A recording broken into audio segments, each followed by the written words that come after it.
નમસ્તે બાળ દોસ્તો, ડીકે એજ્યુકેશન ચેનલમાં આપનું સ્વાગત છે.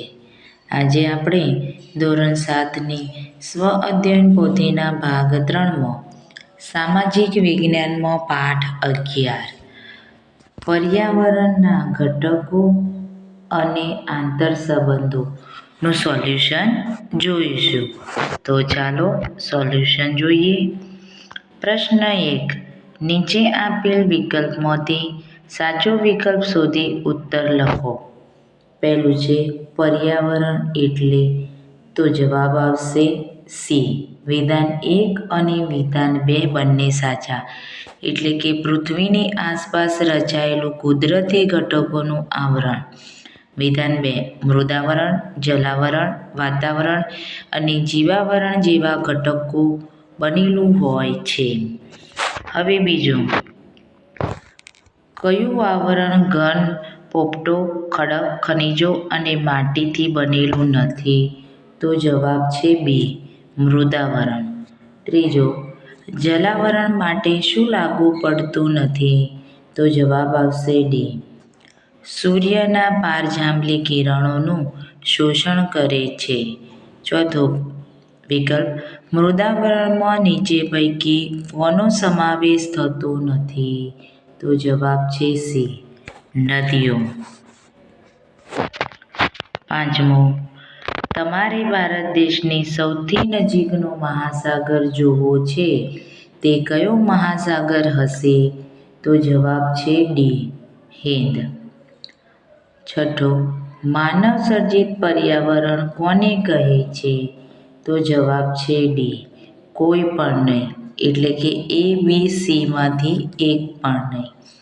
સાતમો, મીઠા પાણીનો સ્ત્રોત કયો નથી? તો જવાબ છે એ. સમુદ્ર. આઠમો, ભરતી અને ઓટ વિશે કયું વિધાન યોગ્ય કહેવાય? તો જવાબ છે સી.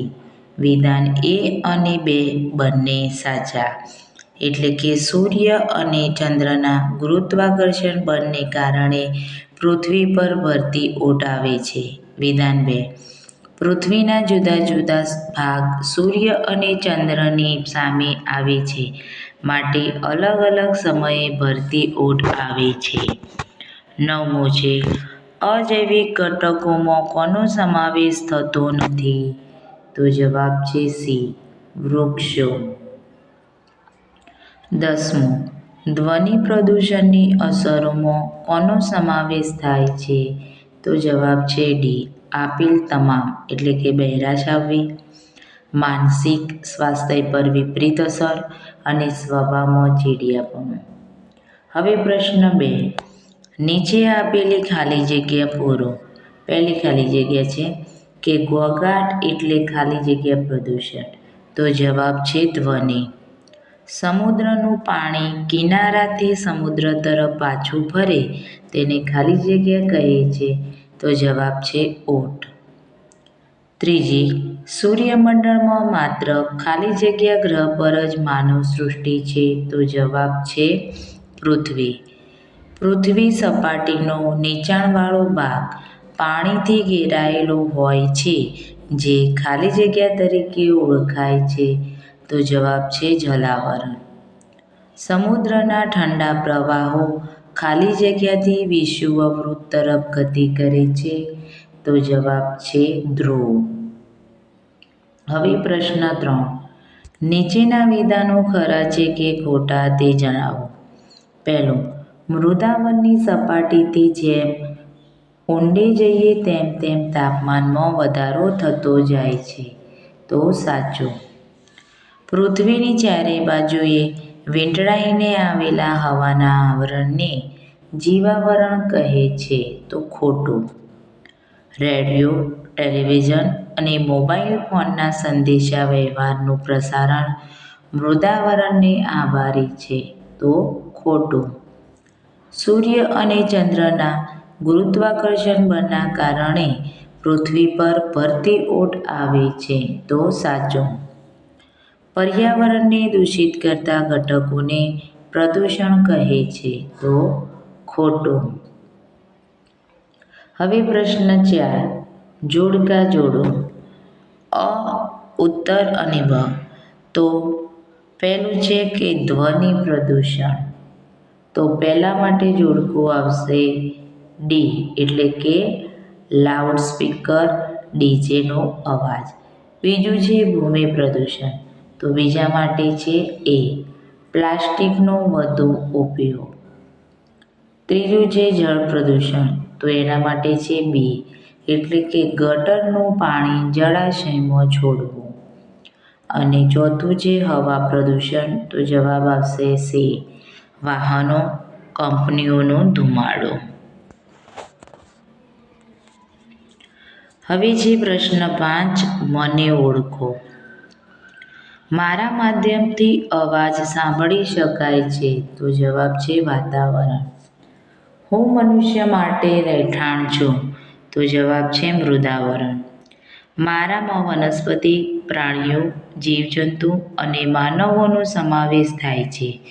જીવાવરણ.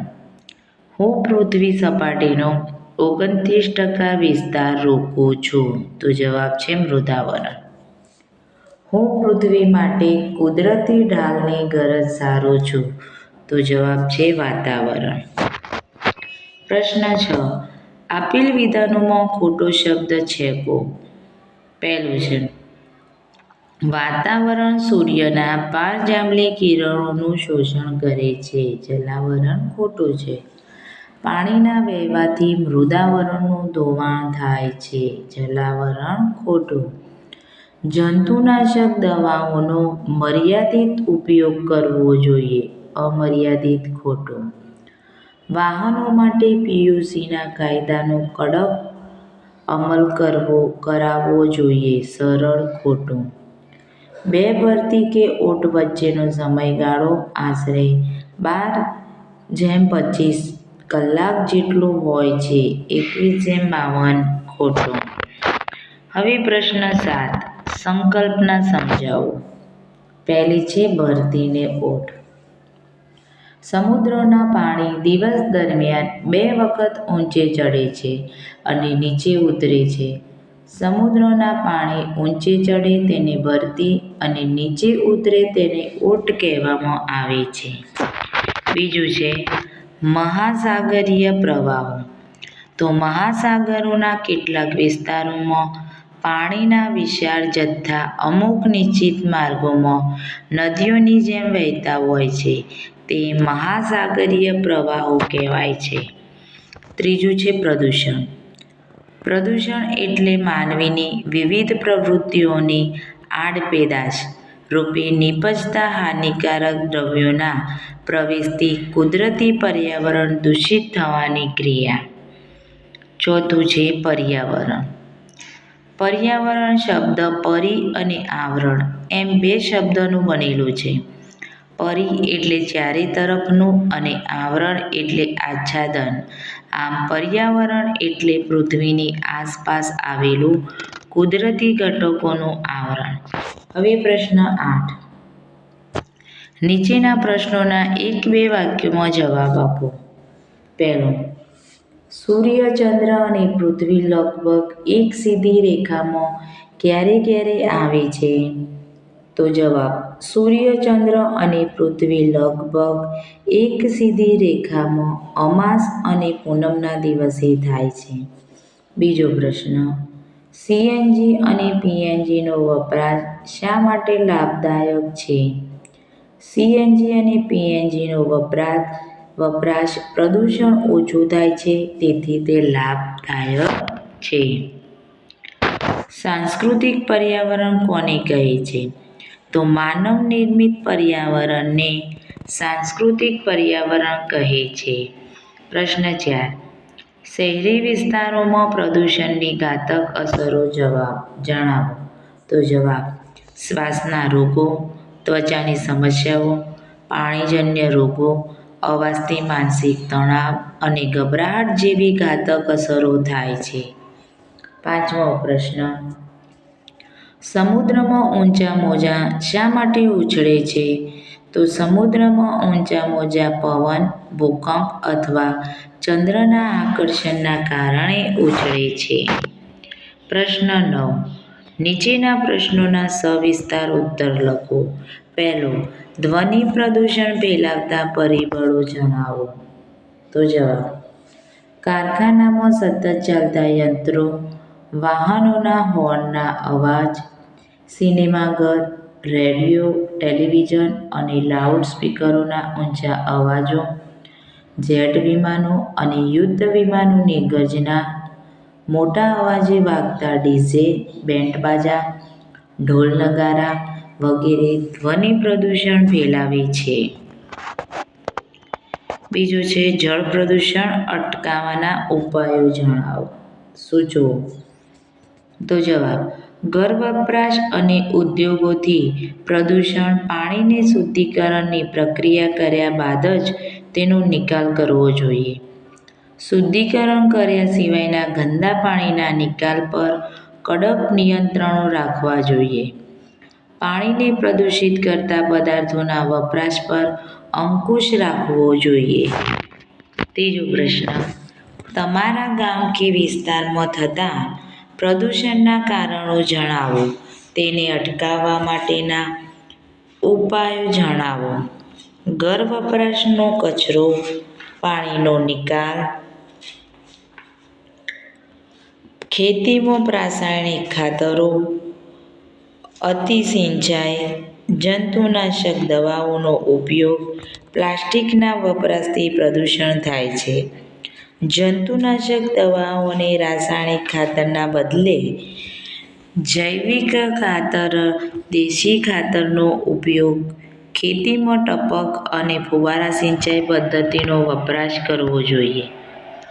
ધ્વનિ પ્રદૂષણની અસરો વર્ણવો.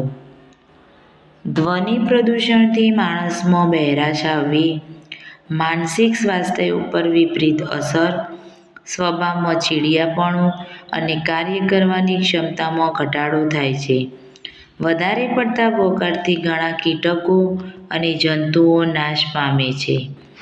પાંચમો પ્રશ્ન: જલાવરણની ઉપયોગિતા જણાવો. જવાબ: જલાવરણ આપણને પીવા માટેનું મીઠું પાણી પૂરું પાડે છે. વરસાદ માટેનો ભેજ સમુદ્રમાંથી આવે છે. સમુદ્રો માનવીના પ્રોટીનયુક્ત ખોરાકના ભંડારો છે. સમુદ્રના પાણીમાંથી મીઠું પકવવામાં આવે છે. સમુદ્રના મોજાં, પ્રવાહો અને ભરતીથી વિદ્યુત ઉત્પન્ન કરવામાં આવે છે. મહાસાગરોનો જળમાર્ગ તરીકે ઉપયોગ થાય છે. પ્રશ્ન 10. ટૂંક નોંધ લખો. હવાનું પ્રદૂષણ અટકાવવાના ઉપાયો.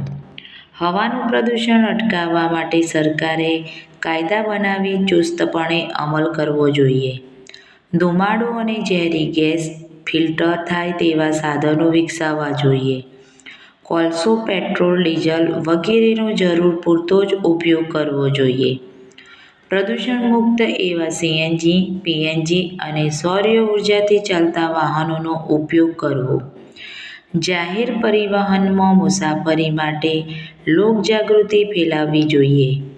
વાહનો માટે પીયુસીનો કડક અમલ કરાવવો જોઈએ. બીજું, મૃદાવરણની ઉપયોગિતા. મૃદાવરણ માનવીનું નિવાસસ્થાન છે. તે રહેવા માટે જગ્યા અને ઘર બાંધવા માટેની સામગ્રી આપે છે. માનવીને મૃદાવરણના જળ સ્ત્રોતમાંથી પાણી મળે છે.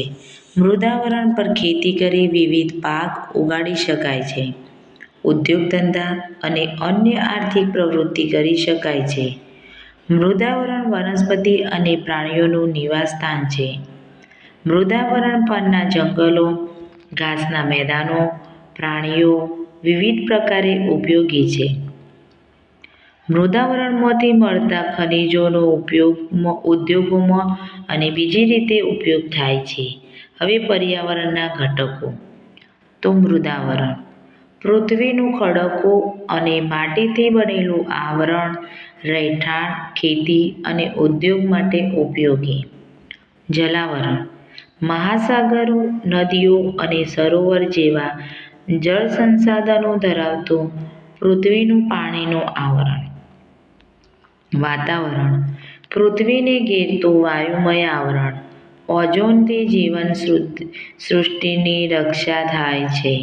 અને જીવાવરણ જ્યાં જીવસૃષ્ટિ વસે છે, જેમાં માનવો, પ્રાણીઓ અને વનસ્પતિ સામેલ છે. પ્રશ્ન 12. નીચેની પ્રવૃત્તિઓ કરો. પહેલું.